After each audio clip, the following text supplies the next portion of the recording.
3. Assalamualaikum warahmatullahi wabarakatuh. Kami dari kelompok 5 yang berjudul R2PB akan mempresentasikan aplikasi GUI yang berjudul R2PB Monitoring System. Oke, sebelum itu kami akan memperkenalkan diri kami terlebih dahulu. Perkenalkan, nama saya Wahyu Putra Muzakir. Nama saya Almas Rifande Putra. Nama saya Raga Samesta. Nama saya Susparidaini.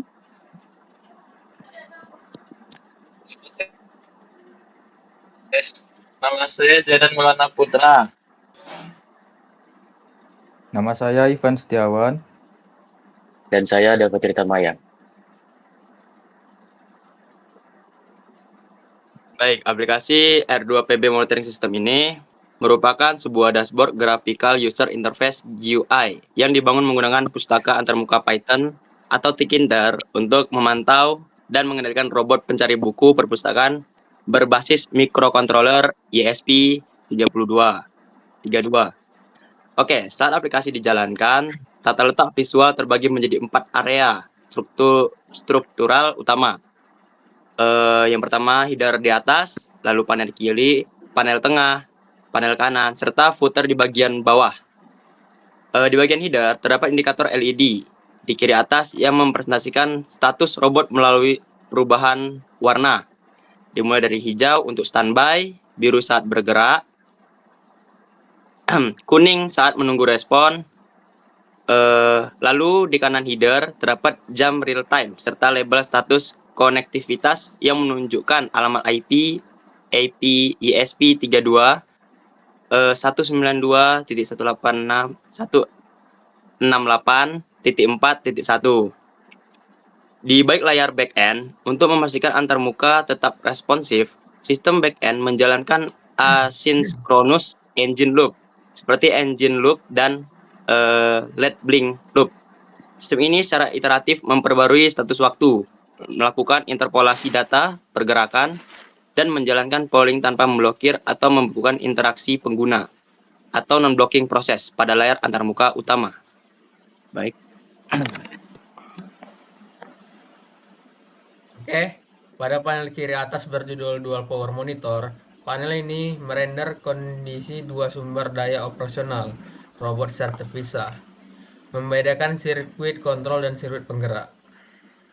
Terdapat pemantau daya ESP32 7,4 volt 2S LED ion berupa progress bar hijau yang menampilkan persentase sisa daya. Dilengkapi dengan grafis garis yang memplot tren penurunan tegangan berdasarkan 60 titik data terakhir.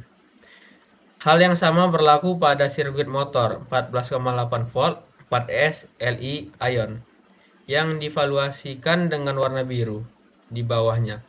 Terdapat indikator relay status switch untuk memastikan ketersediaan daya secara fisik pada kedua sistem.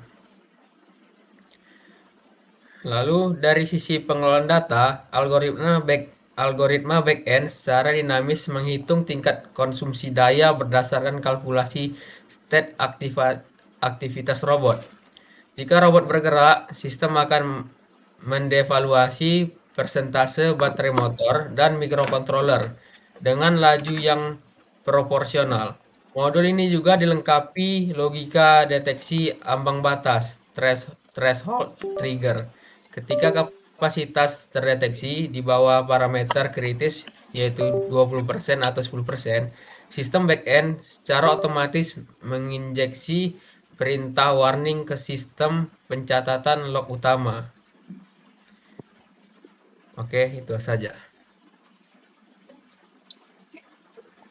Oke, selanjutnya itu panel web search dan pusat kendali misi.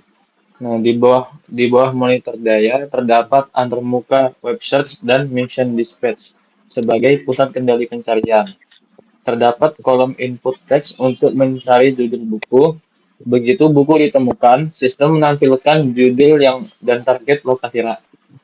Panel ini memiliki dua tombol aksi utama, yaitu Start Mission untuk menyuruh robot berangkat dan konfirmasi buku ditemukan, yang ditekan pengguna setelah mengambil fisik buku agar robot tahu misi selesai. Di balik layar, atau back-end, bagian ini adalah otak pengarah aplikasi. Sistem secara otomatis mencocok kata kunci judul buku dengan lokasi raknya, sekaligus mengatur urutan tugas robot mulai dari berangkat, menunggu, hingga kembali agar perintah berjalan teratur dan tidak tumpang tindih. Selanjutnya, telemetri operasional akan dibicarakan oleh rekan saya setelah ini. Oke, next. Oke, panel tengah. Terdapat status dan perhitungan telemetri motor. Panel tengah atas menampilkan status operasional robot yang menyajikan deklarasi makro kondisi robot seperti online dan standby atau status rute, beserta unit ukur metrik seperti stopwatch, durasi komputasi, dan akumulasi jarak tempuh real-time. Di bawah panel tersebut terdapat live worm gear motor telemetri. Antarmuka ini menampilkan visualisasi pulse width modulation (PWM) pada dua motor penggerak, kiri dan kanan, yang mensimulasikan kecepatan diferensial roda secara langsung. Di back-end, perhitungan durasi diatur oleh thread komputasi terpisah yang mencatat stempel waktu mission start time dan menghitung delta durasi eksekusi secara konstan. Sementara itu, nilai PWM ditentukan oleh algoritma kinematika. Di latar belakang, modul SimMoving mengalkulasi parameter berdasarkan posisi robot pada geometri lintasannya, mengalokasikan beban daya simetris maksimal 190 saat berada di vektor lurus, atau menerapkan gaya asimetris misal 120 dan 190 saat robot harus melakukan kalkulasi belokan di titik persimpangan.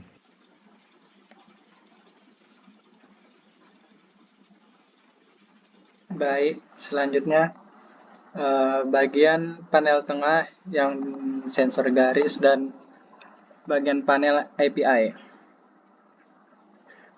Bagian ini mempresentasikan sensor garis, yaitu BFD 1000. Indikator ini memuat deretan 5 kotak yang akan menyala atau berkedip untuk menunjukkan apakah sensor di bawah robot berhasil membaca garis lintasan dengan baik. Tepat di bawahnya terdapat API Message Monitor. Ini adalah panel pemantauan komunikasi yang terbagi dua, yaitu kotak hijau untuk pesan yang diterima oleh robot dan kotak biru untuk pesan respon yang dikirim kembali oleh robot. Di balik layar backend-nya, sistem komputasi pada bagian ini mensimulasikan respon pembacaan lintasan lantai. Selain itu, program ini mengelola pembacaan lintasan lantai data agar instruksi dari aplikasi dapat diterima dan dipahami oleh perangkat keras robot. Berikutnya, sistem pemetaan lintas akan dijelaskan oleh rekan saya. Oke, di sini ada panel kanan, yaitu peta lintasan atau track map, yang mana panel kanan atas dialokasikan untuk visualisasi track map, yaitu ini adalah peta digital dari tata letak lantai perpustakaan. Nah, peta ini menampilkan titik-titik persimpangan, garis lintas jalur, posisi base sebagai titik awal, dan nama-nama rak tujuan. Dan pengguna bisa melihat animasi sebuah peda bulat kuning yang berwarna kuning itu yang menyimbolkan adalah robot yang bergerak menyelusuri jalur menuju target rak dan akan menggunakan warna jalur berbeda saat perjalanan pulang. Dan untuk di back-end-nya, yaitu untuk memastikan robot tidak tersesat. Sistem dibekali algoritma pencarian rute yang cerdas, dan program ini secara sistematis menghitung dan menentukan jalur terpendek dari titik awal menuju rak tujuan sebelum robot mulai bergerak. Oke, next. Jadi yang terakhir ada panel kanan itu terdapat manajemen log terpusat, footer, dan penutup. Di bawah peta terdapat live terminal log yang beroperasi sebagai pencatat sistem makro, menyajikan rekap jejak diagnostik kronologis dengan klasifikasi sistem warna. Hijau untuk oke, kuning peringatan, merah adalah kesalahan runtime. Jadi pada saat komponen terbawah atau bagian footer itu terdapat modul utilitas operasional yang terdiri dari fungsi tombol reset semua, statistik, serta tombol dokumentasi tentang. Jadi di balik layar atau backend, dari perspektif pemrosesan, terminal log digerakkan oleh struktur centralized logging function. Setiap instrumen fungsi pada program akan melempar string status ke fungsi ini, yang kemudian menambahkan presisi waktu dan memparsing parameter perwarnaan tag pada widget text tinker. Sementara itu, saat rutinitas memicu reset dieksekusi, arsitektur manajemen memori backend merebut semua nilai variabel state fungsional, yaitu baterai, status interupsi motor, rekap jejak koordinat target, dan lain-lain, ke parameter null atau default, sehingga pembersihan antrean komputasi dan memastikan sistem siap untuk iterasi life cycle berikutnya dengan parameter bersih. Sekian dari saya. Baik, sekian presentasi dari kelompok 5. Jika ada salah kata, kami mohon maaf.